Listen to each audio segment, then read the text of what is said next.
நீங்கள் அந்த ரோலில் இருக்கிறீங்க, ஒரு எம்எல்ஏவாக இருக்கிறீங்க, இல்லாட்டி ஒரு துறைசார் மந்திரியாக இருக்கீங்க, இல்லாட்டி ஒரு அதிகாரியாக இருக்கீங்க அப்படின்னா அந்த அதிகாரத்துக்கு உட்பட்ட வேலைகளை நீங்கள் செய்வீங்க, அவ்வளோதான் நீங்கள் செய்வீங்க. ஆனால் ஒரு விஷனரி லீடராக இவ்வளோதான் கன்னியாகுமரிக்கு செஞ்சுருக்க முடியுமா?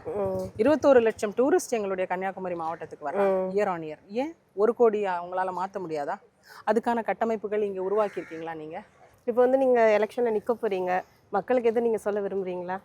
என்னுடைய மக்கள் என்னைய ஏற்றுப்பாங்க. நாங்கள் எல்லாருமே ஒரே ரத்தம். நான் ஒன்றும் வித்தியாசமான வேற ஒரு இடத்துல இருந்தெல்லாம் நான் வந்து பேசலை. இன்னைக்கு நான் என்ன பேசுகிறேனோ நீங்கள் ரேண்டமாக இன்னொரு கன்னியாகுமரி மாவட்டத்தின் ஒரு ஆள்கிட்ட போய் கேட்டிங்கன்னா நான் பேசுகிற இதே தான் அவங்களும் பேசுவாங்க, இன்னும் ஆழமாக பேசுவாங்க. ஏன்னா அவங்க சந்திக்கக்கூடிய பிரச்சனைகள் அவ்வளோ இருக்குது. அவங்களோட குரல், அவங்களுடைய உணர்வு, அவங்களோட உயிர். அதனால அந்த நம்பிக்கை வந்து அவங்க மேல நான் வைக்கணும்னு இல்லை, அவங்க சொல்றாங்க எங்க மேல நம்பிக்கை வச்சு நிக்கிறாங்க அப்படின்னு. அந்த பாசமும் அன்பும் போதும். என் மக்கள்னா எனக்கு ரொம்ப பிடிக்கும்.